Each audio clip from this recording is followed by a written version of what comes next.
சித்தம் போல் நடத்தும் என் பிதாவே, என் இயேசுவே. இப்போது சமாதான ஏஜி சபையின் தலைமை போதகர் பாஸ்டர் ஆர் கிளாரன்ஸ் மருதையா அவர்கள் தேவனுடைய செய்தியை கொண்டு வருவார்கள். கிறிஸ்துவுக்குள் அன்பானவர்களே, இந்த நாளிலேயும் இந்த ஊடகத்தின் மூலமாக உங்களை சந்திப்பதிலும் மகிழ்ச்சி அடைகிறேன். இந்த நாளிலே ஆண்டவர் நமக்கு தரக்கூடிய வார்த்தை என்றால் ஏசாயா தீர்க்கதரிசன புஸ்தகம் 54 அதிகாரம் 13 வசனம். உன் பிள்ளைகள் எல்லாரும் கர்த்தரால் போதிக்கப்பட்டிருப்பார்கள், உன் பிள்ளைகளின் சமாதானம் அது பெரிதாயிருக்கும். கர்த்தர் பிள்ளைகளை நமக்கு ஈவாக தருகிறார். ஆண்டவருடைய நாமம் இந்த பிள்ளைகள் மூலமாக மகிமைப்படுவதற்கு கர்த்தர் விரும்புகிறார். ஏனென்றால் நம்முடைய தேவன் எப்படிப்பட்டவர் என்றால், அவர் ஆபிரகாமின் தேவன், அவர் ஈசாக்கின் தேவன், அவர் யாக்கோபின் தேவன், தலைமுறைக்கும் தகப்பனாக இருக்கிறார். அப்பாவுக்கு எப்படியோ அப்படியே பிள்ளைகளுக்கும், அம்மாவுக்கு எப்படியோ அப்படியே பிள்ளைகளுக்கும். ஒரு குடும்பத்தினுடைய வெற்றி எதை சார்ந்திருக்கும் என்றால் அந்த பிள்ளைகளை சார்ந்து இருக்கும். அப்பா ஆண்டவருக்கு பிரியமாக இருந்தால் பிள்ளைகளும் கடவுளுக்கு பிரியமாக இருப்பாங்க. அம்மா கர்த்தருக்கு பிரியமாக இருந்தால் பிள்ளைகளும் கர்த்தருக்கு பிரியமாக இருப்பார்கள். இந்த பிள்ளைகளை குறித்த ஒரு தேவ திட்டம் நமக்கு உண்டு. வேதனையை வாசித்து பார்க்கும் பொழுது அந்த யோவானுடைய பிறப்பினால உனக்கு சந்தோஷமோ மற்றவர்களுக்கு சந்தோஷம் உண்டாகும் என்று சொல்லப்படுகிறது.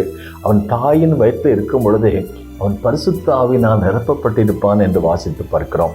அருமையான தேவனுடைய பிள்ளைகளை, நம்முடைய பிள்ளைகளை குறித்த ஒரு கரிசனை பெற்றோராகி நம்ம எல்லாருக்கும் இருக்கிறது. இன்னும் சொல்ல போனால் எரேமியாவை பற்றி சொல்லும் பொழுது, உன் தாயினுடைய கற்பத்தில் இருக்கும்போது உன்னை நான் பரிசுத்தம் பண்ணேன்னு சொல்கிறாங்க. ஒரு கற்பிணி பெண் இந்த சபைக்கு வந்திருந்தாங்க. அப்போது கை நிறைய வளையல் போட்டிருந்தாங்க. இந்த வளையல் எதுக்குமான்னு கேட்டேன். அப்போ சொன்னாங்க, இந்த வளையல் சத்தம் கேட்கும்போது வயிற்றில் இருக்கிற பிள்ளை அதுக்கு ஒரு சந்தோஷம் இருக்கும், அந்த பிள்ளைகளுக்கு அது ஒரு மகிழ்ச்சியாக இருக்கும் அப்படின்னு சொல்கிறாங்க. அது உண்மைதான்.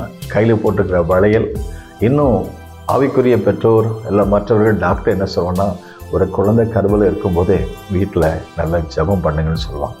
இரண்டு கேட்டால் அந்த குழந்தை எல்லாவற்றையும் கண்காணிக்குமாம்.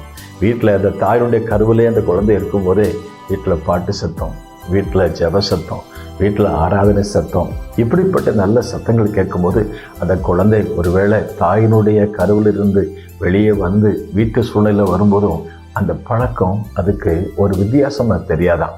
ஆகவே அந்த பிள்ளைகள் தாயினுடைய கருவில் இருக்கும்போதே அது பரிசுத்தால் நிரப்பப்பட்டதாக இருக்கணும். அதோடு மட்டுமல்ல, அவங்க பிள்ளைகளாக இருக்கிற அந்த பருவத்திலையும் கூட கர்த்தருக்கு பயப்படுற பயத்தில் வரும்போது இங்கே அழகாக சொல்லப்படுகிறது, உன் பிள்ளைகள் கர்த்தரால் போதிக்கப்பட்டிருப்பார். அப்பா போதிக்கிறது ஒரு பக்கம், அம்மா போதிக்கிறது ஒரு பக்கம் இருந்தாலும் அவங்க கர்த்தரால் போதிக்கப்பட. அன்னைக்கு அன்னாள் ஜெபம் பண்ண பொழுது அருமையான ஒரு ஆண் குழந்தை கற்றுக் கொடுத்தார்.